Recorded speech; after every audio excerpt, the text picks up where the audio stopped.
Recente publicação da Federação Espírita Brasileira, intitulada A Vida no Mundo Espiritual, o estudo da obra de André Luiz, organizada por Geraldo Campetti Sobrinho e equipe, é uma obra muito interessante que tem um resumo de todos os 13 livros da série A Vida no Mundo Espiritual de André Luiz e que acrescenta dados interessantes para o estudo sistemático dessa obra colossal.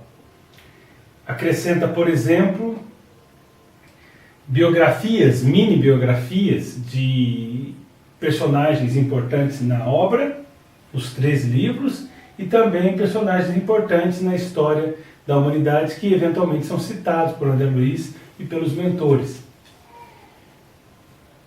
E essa obra é prefaciada por Manuel Filomeno de Miranda através de psicografia de Divaldo Pereira Franco. Nesse prefácio, Manuel Filomeno de Miranda situa realmente a obra de André Luiz como um marco decisivo na nossa compreensão das questões associadas ao mundo espiritual. E chega a dividir antes de André Luiz, depois de André Luiz. É um marco divisor, apesar de nós sabermos que, tanto antes como depois, extraordinários autores deram uma contribuição sobre a compreensão a respeito da vida no mundo espiritual. Porém, André Luiz ainda é uma grande referência para nós em matéria de conhecimento do mundo espiritual, do dia a dia do mundo espiritual e o seu interrelacionamento com o mundo físico, desdobrando e desenvolvendo, explicando em detalhes o dia a dia da vida no mundo espiritual dentro dos parâmetros kardecianos, fazendo aquilo que Kardec não poderia fazer, porque Kardec tinha uma obra de estruturação das bases conceituais e filosóficas da doutrina, apesar de Kardec ter iniciado esse processo, realmente ter iniciado esse processo, com uma série de informações sobre o cotidiano no mundo espiritual,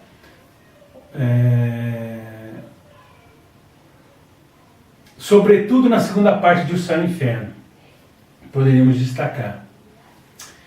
Mas analisar a obra de André Luiz nos faz lembrar de uma afirmação de Emmanuel,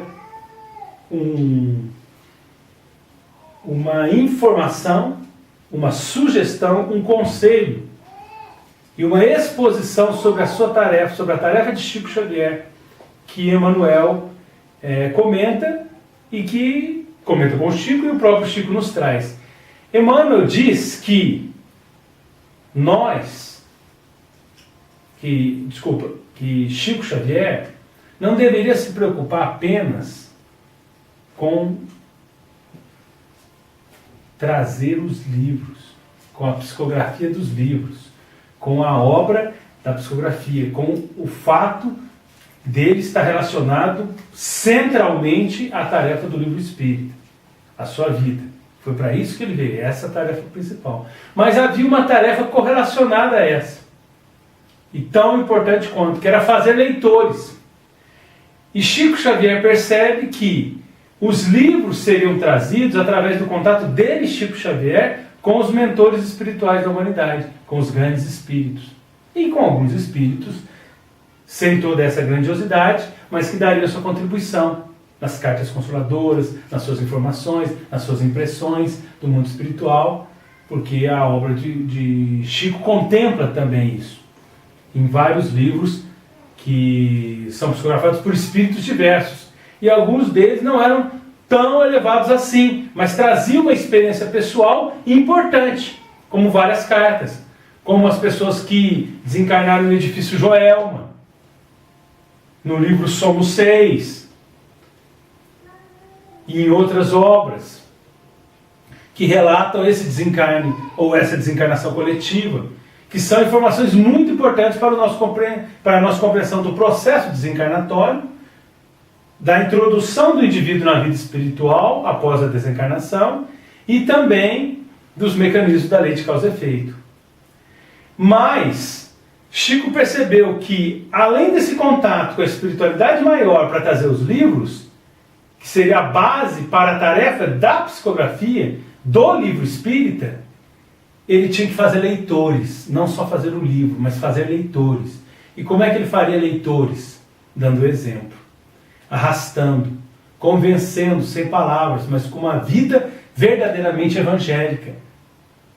Uma vida que despertaria o sentimento evangélico nas pessoas que o conhecessem, seja pessoalmente, seja através da sua biografia, da sua trajetória, do relato da sua vida. Por quê? Porque as palavras convencem, os exemplos arrastam. A vida de Chico Xavier é uma vida tão elevada do ponto de vista evangélico que o indivíduo que vê, estuda, compreende a sua trajetória de 92 anos de experiência física, fala assim, o Evangelho funciona. Porque muito próximo de nós, contemporâneo a nós, um homem viveu assim. Viveu diariamente a vivência evangélica. Então funciona. Então Chico percebe que ele, na sua tarefa, teria o contato com os mentores para trazer os livros, mas teria o contato com o povo, com as pessoas humildes, simples, sofredoras, para fazer os leitores. E foi realmente a grande referência do movimento espírita, e é ainda a grande referência do movimento espírita do século XX, do início do século XXI, através da sua exemplificação de amor.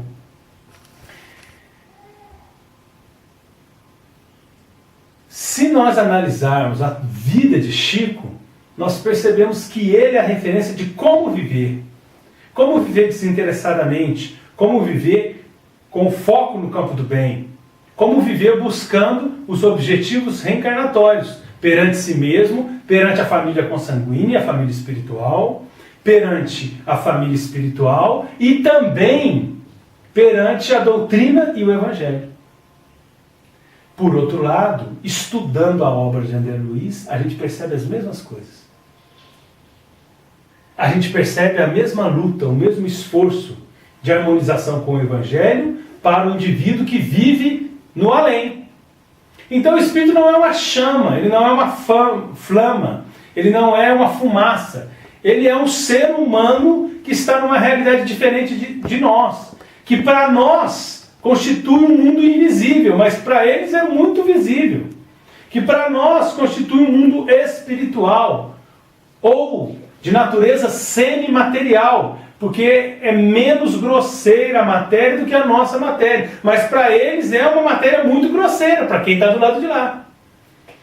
E obviamente, com as bases kardecianas, sempre com as bases kardecianas, a gente aprende isso de uma forma muito consistente na obra de André Luiz. E o interessante é que quanto mais a gente estuda Kardec e André Luiz, mais a gente percebe que André Luiz confirma, muitas vezes sem citações explícitas, a obra de Allan Kardec. Várias explicações de mentores, sem citações explícitas, talvez tenha sido algo programado para que as pessoas não achassem que era da cabeça do próprio Chico, porque o Chico teria estudado muito a codificação e teria inventado aquilo para ilustrar a codificação. Então talvez os mentores, percebendo que isso poderia acontecer,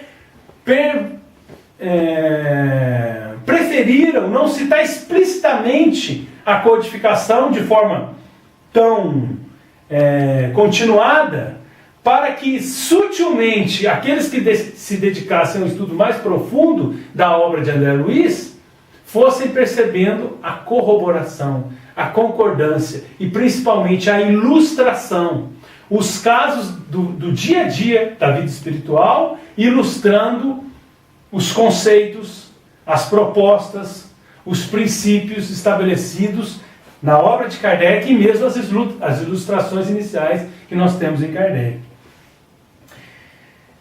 Se nós abrirmos nosso lar, abrirmos o livro, teremos uma frase, símbolo de todo o livro Nosso Lar e por consequência de toda a série de 13 livros, chamada por muitos Série Nosso Lar, chamava por muitos Coleção André Luiz, ou série A Vida no Mundo Espiritual, ou Coleção A Vida no Mundo Espiritual, não importa. O que importa é que a coleção das obras principais de André Luiz, em que ele funciona como um repórter do mundo espiritual, fazendo, entre aspas, uma autobiografia da vida espiritual dele, para que isso se torne simplesmente um pano de fundo, para nos fornecer informações consistentes, contundentes de como funciona o mundo espiritual e de como nós, a partir do momento da nossa desencarnação, viveremos essa realidade dia após dia, onde os princípios kardecianos estarão totalmente inseridos na nossa vida íntima e na nossa vida exterior no mundo espiritual. Então veja bem, na primeira folha está a frase símbolo: quando o servidor está pronto, o serviço aparece. Quando o servidor está pronto, o serviço aparece. Mostrando que a providência e os seus prepostos não deixam o trabalhador ocioso, oferecendo ao trabalhador as melhores condições de trabalho sempre que ele esteja preparado para elas. Se eu estou achando que o trabalho que eu quero não está aparecendo para mim, talvez eu não esteja procurando direito. Ou talvez eu não esteja valorizando a oportunidade de trabalho que para mim, segundo os mentores espirituais, é prioridade. Porque nós temos a tendência de achar que a cruz do vizinho é mais leve, que a tarefa do outro é mais interessante, e isso tem a ver muito com o nosso pouco autoconhecimento. Então eu não sei quais são as minhas necessidades prementes, as necessidades mais importantes para a minha evolução, e quais são os meus principais compromissos para que eu tenha um processo de aceleração do meu esforço evolutivo. E essa frase simboliza algo que acontece realmente em toda a obra de André Luiz, que é a ênfase do trabalho. É muito difícil, tanto em Nosso Lar como em todos os demais livros, você achar um capítulo que não tem uma grande ênfase na necessidade de amor ao trabalho. Porque nem todo espírito que trabalha muito é um espírito que nós podemos considerar altamente evoluído. Mas todo espírito altamente evoluído trabalha muito. Então, a lei do trabalho, que está nas leis morais, livro dos Espíritos, a lei do trabalho é uma lei base. Sem o trabalho, como desenvolver nossa asa intelectual? Que Emmanuel diz em Consolador que é a junção da ciência com a filosofia. Sem o trabalho, como desenvolver nossa asa moral, que é a bondade, que é o amor, que é a fraternidade. Porque educação, segundo o livro dos Espíritos, é a arte de se adquirir hábitos. Então, para que eu adquira hábitos, eu tenho que exercitar, eu tenho que trabalhar, eu tenho que criar um condicionamento, eu tenho que tornar esse esforço uma prática que eu não precise mais me esforçar para que ela ocorra através do meu coração, do meu sentimento, das minhas sensações, dos meus pensamentos, das minhas palavras, dos meus atos, de tudo aquilo que exala da minha existência espiritual, do eu superior, do espírito que eu sou. Então, como fazer isso? Trabalhando, esforçando, valorizando o tempo. E trabalho é toda ocupação útil, como diz o livro dos Espíritos para nós. Então, a gente lembra, por exemplo, do encontro de André Luiz com Clarencio, onde ele diz que ele conseguiu ser socorrido em Nosso Lar em função da intervenção da sua mãe, de alguns amigos espirituais, e em função dos méritos que ele tinha por ter proporcionado mais de 6.000 receitas gratuitamente. Então, a base da ajuda de Deus é a ajuda que nós exercemos em relação ao nosso irmão. Ajuda-te, desculpa, e o céu te ajudará. É o trabalho. Mas Nosso Lar, assim como toda a sua obra, não fala só disso. Fala que no mundo espiritual nós trabalhamos muito a nossa educação afetiva. Afetivo-sexual, sentimental. Educar as emoções. Então a gente percebe que todo o livro Nosso Lar foi uma preparação, entre outras preparações, para que André Luiz pudesse vir à Terra e não ficar possuído, perdido pelo sentimento de ciúme em função de Zélia, sua esposa, ter se casado em segundas núpcias com Ernesto. Então, vários capítulos, conversas com Dona Laura, com Tobias, o famoso caso Tobias, com o próprio Lísias. Várias situações são situações para inspirar André Luiz num sentimento de fraternidade, de amor maior, de transcender os apegos mais egoístas, egocêntricos do nosso sentimentalismo inferior. A prevalência do animal sobre o ser espiritual. Então a gente pensa no caso da neta da Dona Laura, que desencarnou, e Dona Laura diz: olha, é melhor que o seu noivo case com uma amiga. Por que não? Ele é muito jovem. E André Luiz fica um pouco chocado. A gente lembra do encontro de André Luiz com Elisa, uma moça que trabalhou na casa de André Luiz e que ele teve um namoro um tanto quanto infeliz, que prejudicou a ambos, e ele se sentia responsável e a consciência pesava. Ela estava cega, ela nem o identifica.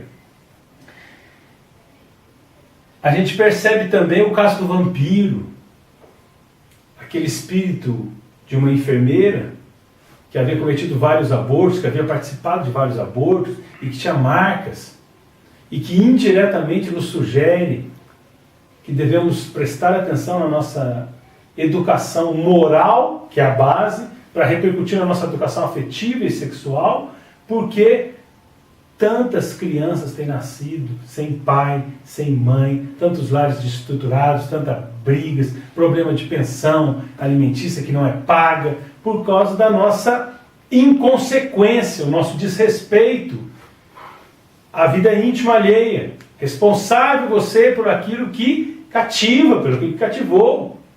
O famoso diálogo do Pequeno Príncipe, responsável você por aquilo que cativa. Então nós temos que ter respeito ao mundo íntimo do nosso irmão. E depois em outras obras. Sexo e Destino, que traz isso logo no título, para chamar a atenção, e as demais obras. Mas não só isso, não só trabalho, não só educação afetivo-sexual. Organização. André Luiz nos ensina que o mundo espiritual é altamente organizado. O mundo espiritual não é uma bagunça. Não tem ninguém chupando uva em cima de nuvem. Não tem ninguém tocando arpinha. Aliás, o Lísias faz até uma piada, porque o André Luiz chega na casa de Lísias, tem uma harpa lá, e fala: você não achou os anjos tocadores de harpa, mas aqui já tem uma harpa esperando o nosso esforço para tocar, se a gente aprender música. Ele fala algo mais ou menos nesse sentido. Então, é um mundo real, dinâmico, e que necessita de muito trabalho, de muita educação e de organização. A gente nota em toda a série, todos os 3 livros, uma hierarquia rigorosa, aquilo que Kardec já havia dito na codificação, a aristocracia intelecto-moral. Lá, quem pode mais, quem tem mais liberdade é quem tem mais responsabilidade, porque vai exercer a liberdade com responsabilidade, com correção. Quem tem os cargos de liderança tem maior responsabilidade. E tem esses cargos porque exerce mais no bem. Porque tem mais capacidade, então disciplina, organização, os títulos simbólicos de assistente, de instrutor, que é superior assistente, de ministro, que a gente percebe em Nosso Lar e nas outras obras, mostram que existe uma hierarquia, existe uma organização, e do lado de lá, diferente do lado de cá, o joio está separado do trigo. Então não dá para a gente enganar o sistema, não dá para a gente mentir, não dá para que eu irradie uma energia que eu não consigo gerar dentro do meu campo íntimo. Não dá para eu demonstrar uma inteligência que na verdade eu ainda não cultivei. Então, é o mundo real, é o mundo em que a realidade nos toca. E por isso que do lado de lá a gente se choca. Porque nem sempre a gente se encontra na posição intelecto, moral, espiritual de uma forma global que a gente achava no mundo da ilusão, como diria Buda, no mundo que a matéria nos obstrui a percepção da realidade, que é importante para o nosso exercício evolutivo. Nesse mundo a gente esquece muita coisa e do lado de lá não vamos ser lembrados. Então a gente lembra da famosa mensagem da Rainha de França em O Evangelho segundo o Espiritismo. Muitos homens que eu considerava muito inferiores à minha condição, porque não tinham sangue azul, porque não tinham situações de nobreza, riquezas, eu percebi que tinha uma condição muito grande. E nós vamos nos surpreender com isso, porque nós ainda somos muito impactados pela imagem exterior. Então, organização, hierarquia, os cursos. Para se trabalhar, tem que se trabalhar. Parece um pouco com o mundo aqui, só que mais acentuado. Aqui, se você quer arrumar um emprego, vão pedir o teu currículo. Se você não tem experiência nenhuma de serviço propriamente dito, você tem que ter estágio. Se você não tem estágio, você tem que ter estudo. Você tem que ter algo no campo do esforço para que isso te proporcione outras possibilidades. Lá isso é mais acentuado ainda. Então, para se trabalhar com aniceto, como aconteceu com o André Luiz no início dos mensageiros, para trabalhar no Ministério da Comunicação, nos novos cursos que estavam sendo oferecidos, tinha que ter cotas de carga horária em dedicação ao próximo, no trabalho útil. E André Luiz tinha, por isso ele pôde se candidatar. Senão, não podia entrar. Nas palestras, Narciso explica isso para André. Só podia fazer pergunta aquele que tinha experiência naquele assunto, porque não ia falar abobrinha, ia fazer a pergunta que ia ser útil para a pessoa e para todos que estavam assistindo. Só podia assistir quem tivesse realmente interessado, e só podia fazer pergunta quem tivesse um mínimo de conhecimento e de experiência no trabalho naquela área, para motivar as pessoas a não ter uma curiosidade ociosa, e sim uma curiosidade dinâmica, promotora de crescimento. Então a gente chega em outro tópico que a gente aprende muito com o André Luiz, reforçando Kardec, reforçando Jesus e ampliando os horizontes para esse nosso crescimento que não para nunca, que é a meritocracia, a lei de causa e efeito, atuando a cada instante, a cada um segundo as suas obras. Então, André Luiz só foi reconhecido como cidadão de nosso lar quando ele aproveitou todo aquele ensinamento na área afetivo-sexual e deu um gesto e deu uma demonstração de grandeza. Percebendo a identificação de Zélia com Ernesto, ele ajuda a ambos. Ele ajuda as crianças, rompe o monstro do ciúme, pede ajuda para Narcisa.